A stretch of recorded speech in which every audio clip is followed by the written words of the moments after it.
Ne boudons pas notre plaisir de voir à nouveau un village alsacien devenir le préféré des Français. C'est évidemment avec un cri de joie que les habitants de Unspar ont accueilli la nouvelle hier soir après 23 heures. C'est leur commune qui sort couronnée de cette édition 2020 de l'émission présentée par Stéphane Bern.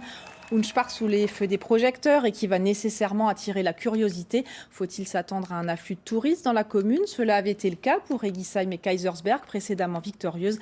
Mais comment gérer cette notoriété quand on est un village de 650 habitants, hors des circuits touristiques?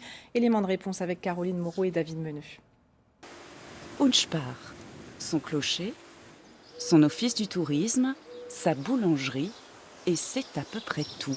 Enfin non, il y a ces belles façades blanches à colombages, ces fenêtres bombées, ces puits emblématiques de l'outre-forêt. Autant d'atouts désormais célèbres dans la France entière. C'est possible à force avec la télévision et la radio. J'ai entendu ça ce matin sur une radio, ça va faire de la publicité. C'est une bonne chose? Bon, moi je trouve, oui. Ça fait un peu d'ambiance dans le village. Vous voyez là, il n'y a personne. Il n'y a personne, cette maison elle est vide. La maison au-dessus elle est vide. Ces dernières années, le village a en effet perdu des habitants et avec eux, ses commerces. Or, être le préféré des Français est une promesse de débarquement.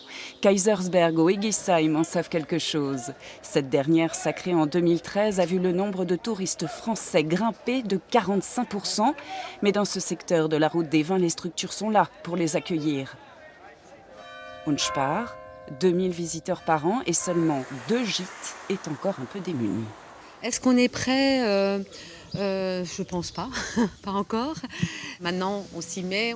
Comment accueillir les vacanciers qui vont arriver? Comment gérer les voitures? Comment gérer aussi le côté visite dans les villages? Et comment les nourrir? Depuis le sacre, Doris a une grosse pression.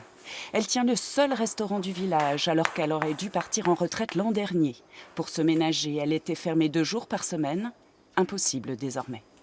J'appréhende un peu le flux de touristes et voilà, comme je disais tout à l'heure, j'ai peur de ne pas pouvoir satisfaire tout le monde, servir tout le monde, accueillir tout le monde, quoi. Pendant le confinement, elle a perdu la moitié de son chiffre d'affaires et redoute que l'étiquette rouge sur l'Alsace pendant la pandémie ne rebute les visiteurs. Reste à voir si la fréquentation cet été saura la détromper.